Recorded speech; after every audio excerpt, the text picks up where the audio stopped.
Welcome student.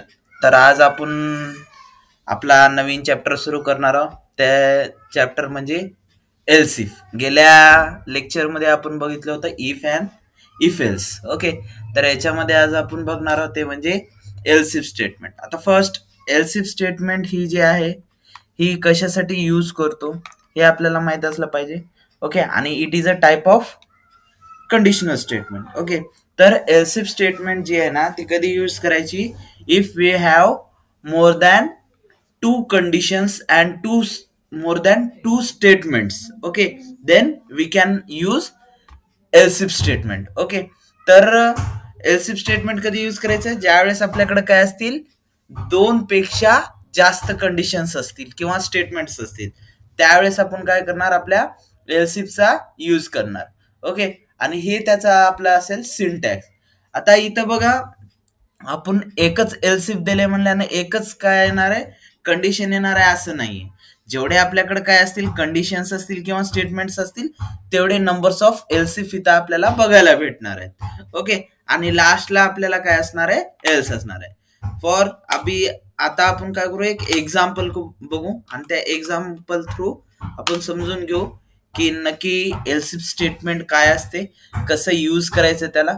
Okay, तर आपण एक न्यू फाईल ओपन करू. आता फर्स्ट आपलं बेसिक सिंटॅक्स टाकू आपण. काय होतं आपलं basic syntax? Hashtag include stdio.h. Okay, एवढं झाल्याच्या नंतर ना आपलं पहिले, आता आपण गेल्या लेक्चरमध्ये, आपलं याच्या अगोदरही लेक्चर चालते होते, त्या लेक्चरमध्ये आपण बघितलं होतं आपला बेसिक सिंटॅक्स. ओके, तर stdio.h हेडर फाईल कशासाठी? तर बेसिक इनपुट आणि आउटपुट घेण्यासाठी आपण काय करतो? आपल्या stdio.h हेडर फाईलचा यूज करतो. In this header file there are two main function. which function? First is a printf function and second one is a scanf function. And printf function also used to print the output on the screen, and second one is a scanf function. It take input from the user. Okay, तर याच्यामध्ये आपल्याला काय करायचं? एवढं झाल्याच्या नंतर इथे येणार void main function. ओके, एवढं झाल्याच्या नंतर ना आपल्याला काय करायचं आता? ओके, इथं काय करायचं मग? आता आपल्याला युजर कडून काय करायचंय? एक एज घेऊ. ओके, आणि त्या एज नुसार आपल्याला युजर यंग आहे, ओल्ड आहे की अडल्ट आहे ते फाइंड करायचंय. आता युजर कडे काय झालं? Young, old, adult. ओके, दोन पेक्षा जास्त स्टेटमेंट झाले. ओके, दोन पेक्षा काय झाले? जास्त स्टेटमेंट झाले, आणि आपल्याकडे दोन पेक्षा जास्त कंडिशन्स येणार. ओके, अशा वेळेस आपण काय वापरायचं? एल्स इफ वापरायचं. ओके, तर आता आपल्याला काय करायचंय? युजर कडून एक एज घ्यायचंय. ओके, तर एज घ्यायचं म्हणल्यानं आपल्याला कोणत्या टाईपचा व्हेरिएबल लागेल? इंटिजर टाईपचा एज घ्यायचं, त्याच्यासाठी एज नाव नव्हे. ओके, आता असं नाही की आपण एजच नाव दिलं पाहिजे. ओके, आपण आपल्या मनावर आपण काय करू शकतो? आपल्या व्हेरिएबलचं नाव देऊ शकतो. बट गुड प्रॅक्टिस असेल, म्हणजे की गुड प्रॅक्टिस म्हणजे आपण जे काम करायलो, ओके, त्या कामानुसार आपल्या व्हेरिएबलचं काय असलं पाहिजे? नाव असलं पाहिजे. हे एक लक्षात ठेवा. ओके, हे गुड प्रॅक्टिस म्हणून तुम्ही यूज करू शकता, आणि हे असं यूज केल्यामुळं तुम्हाला पुढं कुठं प्रॉब्लेम येणार नाही ज्यावेळेस तुम्ही मोठे मोठे सॉफ्टवेअर तयार करसाल. ओके, तर त्या सॉफ्टवेअर्स मध्ये कसं असते बघा, तुम्ही कशासाठी कोणता व्हेरिएबल डिक्लेअर केलेला आहे हे ते तुमच्या नावावरूनच कळते, व्हेरिएबलच्या. ओके, हे लक्षात ठेवा. आता एवढं झाल्याच्या नंतर ना इथं काय करायचं? printf फंक्शन वापरायचं, आणि इथं युजरला काय करायचं? एक मेसेज द्यायचा. काय म्हणून? Enter your age. ओके, आता युजर कडून काय घेतलं? आपण एज घेतलं, आणि त्या एज नुसार आपल्याला काय करायचं? युजर कडून सांगायचं की ते यंग आहे, ओल्ड आहे की अडल्ट आहे. ओके, सॉरी, कमेंट आउट केलं त्याला. एंटर युअर एज असं आपण काय केलं? एक युजरला मेसेज दिला, आणि इथं काय येणार? सेमिकोलॉन. आता युजर कडून इनपुट घ्यायला म्हणल्यानं आपल्याला काय लागणार? स्कॅनएफ. आता कोणत्या टाईपचं इनपुट घ्यायला हे सगळ्यात महत्वाचं आहे. तर आपण युजरकडून काय करायलो, इंटिजर टाईपचं इनपुट घ्यायलो. तर इंटिजर टाईपचं इनपुट घ्यायलो म्हणल्यानं आपल्याला काय लागणार इथं फॉर्मॅट स्पेसिफायर %d. ओके. आणि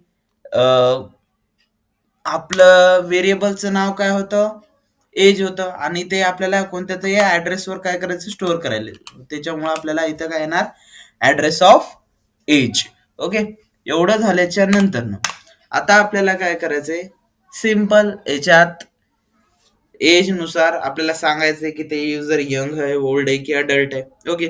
तर आता इथे येणार आपल्याला इफ. ओके. इफ मध्ये आपल्याला फर्स्ट कंडिशन काय येणार, इफ आपलं एज हे जर काय असेल, लेस असेल, ओके, किंवा इक्वल असेल कोणाच्या, 18ची. ओके. तर काय प्रिंट केलं पाहिजे, it is a child. Okay. Print F. आणि इथं काय प्रिंट केलं पाहिजे, चाइल्ड. ओके. एवढं झाल्याच्या नंतर आता चाइल्ड झाल्याच्या नंतर आपल्याला अजून काय करायचंय, सेकंड कंडिशन टाकायची. मग इथं काय येणार वापस, एल्स इफ. इफ. ओके. आणि इथं वापस आपलं जे एज आहे ते एज काय पाहिजे, ग्रेटर पाहिजे कोणाच्या, 18च्या.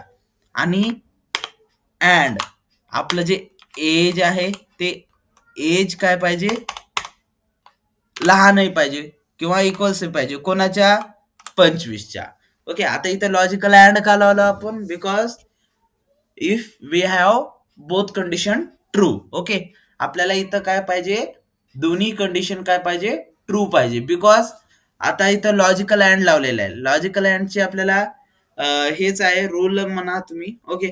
तर ज्यावेळेस आपल्याला दोन्ही कंडिशन्स काय पाहिजे, ट्रू पाहिजे, तर त्यावेळेस आपण काय करतो, एल्स इफ स्टेटमेंटचा लॉजिकल अँडचा यूज करतो. ओके. तर आपल्याला इथं काय करायचंय, दोन्ही कंडिशन्स ट्रू दाखवायच्या. त्याच्यासाठी मी काय केलं, इथं लॉजिकल अँड ओके यूज केला. एवढं झाल्याच्या नंतर इथं काय करायचं आपल्याला, आता स्टेटमेंट्स द्यायचे.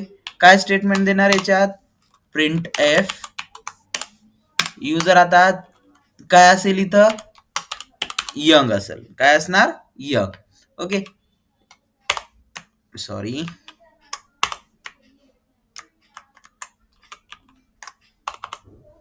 ठीक आहे. एवढं झाल्याच्या नंतर आता आपल्याला वापस काय करायचंय, युजर ओल्ड आहे, अडल्ट आहे की नाही ते पण चेक करायचंय.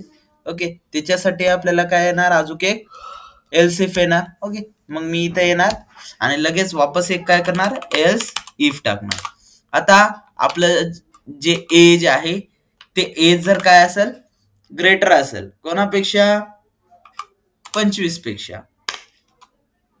आणि आपलं जे एज आहे ते एज जर काय असेल, लहान असेल किंवा काय असेल, इक्वल असेल कोणाची, 50ची. ही जर आपली कंडिशन काय झाली, ट्रू जर झाली, तर काय प्रिंट केलं पाहिजे इथं, प्रिंट एफ. काय म्हणून प्रिंट झालं पाहिजे, अडल्ट. ओके. अडल्ट झाल्याच्या नंतर आता इथं येणार सेमीकोलन. ओके. एवढं झाल्याच्या नंतर आता लास्ट आपली कंडिशन काय, स्टेटमेंट काय उरतंय, ओल्ड उरतंय. याच्या पुढे आपल्याला स्टेटमेंट्स आहेत का, नाहीत. सपोज असतील तर आपल्याला अजून एक काय लागेल, अनदर एल्स इफ लागेल. बट आपल्याकडे एवढेच स्टेटमेंट्स आहेत. ओके. लास्टच्या जे स्टेटमेंट उरतील त्या स्टेटमेंटमध्ये काय, स्टेटमेंटमध्ये एल्स लावायचं. ओके. एल्स मध्ये काय करायचे, त्याला स्टेटमेंट द्यायची. काय म्हणून देणार आपण, ओल्ड म्हणून देणार. ओके. इथं सेमीकॉलम. ओके. एवढं झालं. एवढं झाल्याच्या नंतर आपण या कोडला काय करू, आता कंपाईल करू. ओके. F9 काय करायचं, याला कंपाईल करायचं नसतं. आपलं मॅन्युअली इथं दिसत आहे तुम्हाला, या बटनवर क्लिक करायचं. क्लिक केल्याच्या नंतर फाईलचं नाव टाका म्हणून येते. मी इथं DJ म्हणून काय दिलं नसतं. आपण काय करू, डेमो एल्स इफ प्रोग्राम. आणि आपण फाईल सी सोर्स फाईल मध्ये फाईल सेव्ह करणार आहोत, त्याच्यामुळे त्याच्यावर क्लिक करायचं. आता काय झालं, आपल्याला एक एरर दाखवायले. काय दाखवायले, आपलं जे फाईल आहे ती C++ मध्ये चुकून सेव्ह झाली. ओके, तर फाईलवर यायचं, सेव्ह ॲज वर यायचं आणि इथं C++ दिसतंय तिथं सी करायचं अँड हिट एंटर. ओके, तर आता आपलं प्रॉब्लेम रिझॉल्व्ह झाला. कंपाईल करा. कंपाईल झाल्याच्या नंतर ना आता आपल्याला त्या फाईलला काय करायचंय, रन. F9 न काय करणार आपण, त्याला रन करणार. ओके, तर एवढं झाल्याच्या नंतर ना आपल्याला आउटपुट बघायला भेटत आहे. विचारत आहे आपल्याला enter your age. For example मी 54 टाकलं. ओके, आणि एंटर केलं. काय प्रिंट करून दिलं, ओल्ड. म्हणजे फर्स्ट कंपायलर काय करणार, फर्स्ट कंपायलर इथं येणार, त्याला काय दिसणार, एक युजरला आउटपुटवर मेसेज टाकायचं दिसणार. ओके, तर हे आउटपुटवर काय करणार, मेसेज टाकणार आणि ओके, मेसेज टाकलं झाल्याच्या नंतर ना इथं काय करणार, त्याला खाली दिसणार इनपुट घ्यायचं. मग इनपुट काय करत आहोत, कोणत्या टाईपचं, इंटिजर टाईपचं घेत आहोत. त्याच्यासाठी इंटिजर टाईपचं त्यांना काय केलं, एक इनपुट घेतलं. इनपुट काय दिलं युजरनं, 54. ओके, मग एवढं झाल्याच्या नंतर ना कंपायलर काय करणार, खाली येणार इफ वर. इफ दिसल्यामुळे ते चेक करणार कंडिशन. ओके, एज ची व्हॅल्यू काय आहे आपली, 54 आहे. ओके, मग 54 हा लेस आहे का 18 पेक्षा, नाही. कंडिशन काय झाली, फाल्स झाली. फाल्स झाल्यामुळे इफचा ब्लॉक काय करणार, ते स्किप करणार. मग काय येणार, ते एल्सिफ वर येणार. एल्सिफ दिसल्यामुळे ते चेक करणार वापस कंडिशन. आता एज ची व्हॅल्यू काय आहे, 54 आहे. मग 54 हा ग्रेटर आहे का 18 पेक्षा, आहे. Condition true. त्याला दिसणार लॉजिकल अँड. आता इथं लॉजिकल अँडला काय पाहिजे, दोन्ही कंडिशन ट्रू पाहिजे. ते म्हणणार बाई इकडची झाली तर झाली ट्रू, मी इकडची पण चेक करतो. मग इकडे येणार आणि इकडे चेक करणार. आपली जी काही 54 व्हॅल्यू आहे ती 54 व्हॅल्यू लेस आहे का 25 पेक्षा, नाही. Condition false. ज्यावेळेस दोघांपैकी कोणती एक जरी कंडिशन फॉल्स झाली तर ही पूर्ण कंडिशन काय करणार, ते फॉल्स देणार. ओके, त्याच्यामुळे हेही एल्सिफचा ब्लॉक काय होणार, स्किप होणार.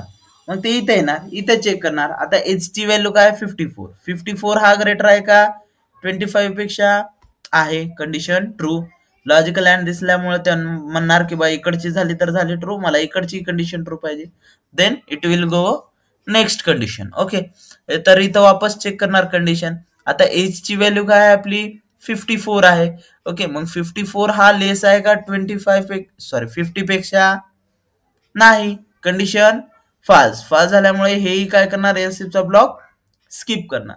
लास्टला कंपायलरला दिसणार एल्स. एल्स मध्ये कंडिशन नसते, काय नसते, त्यामुळे ते काय करणार, जम्प करणार एल्सच्या ब्लॉक मध्ये and then print old statement. Okay, old message on the output screen. Okay, तर हे समजलं. ओके, तर हे होतं आपलं एक example of else if. Okay, I hope you तुम्हाला समजलं असेल. याच्यामध्ये काही प्रॉब्लेम असेल तर कमेंट सेक्शन मध्ये टाका. आणि आपल्या पुढच्या, आता मी प्रयत्न करेल की लगेचच्या लगेच व्हिडिओ टाकत जाईल याचे. आणि पुढच्या लेक्चरमध्ये आपण बघणार आहोत ते म्हणजे याचे एक्झाम्पल्स काय असतील. ओके, आणि इंटरेस्टेड असाल तर आपण याच्यामध्ये अजून एक पुढची सिरीज सुरू करणार आहोत, ते म्हणजे पायथनची. ओके, त्यांनाही तुम्ही सपोर्ट करा. तर पुढच्या पायथनच्या सिरीजमध्ये आपण आपलं पायथनचं पूर्ण बेसिक्स घेणार आहोत. पायथनचं बेसिक्स झाल्याच्या नंतर ना आपलं जे काही पुढचे डेटा अनालिसिसचे जे काही मॉड्यूल्स आहेत, ओके, ते आपण बघणार आहोत. काही आपण काय म्हणतो त्याला, LLMs. ओके, मशीन लर्निंग काय असते, आपलं डीप लर्निंग काय असते, ओके, पाईपलाईन्स काय असतात. ओके, हे सर्व आपण त्याच्यात बघणार आहोत. ओके, तर like, share and subscribe. Okay, thank you.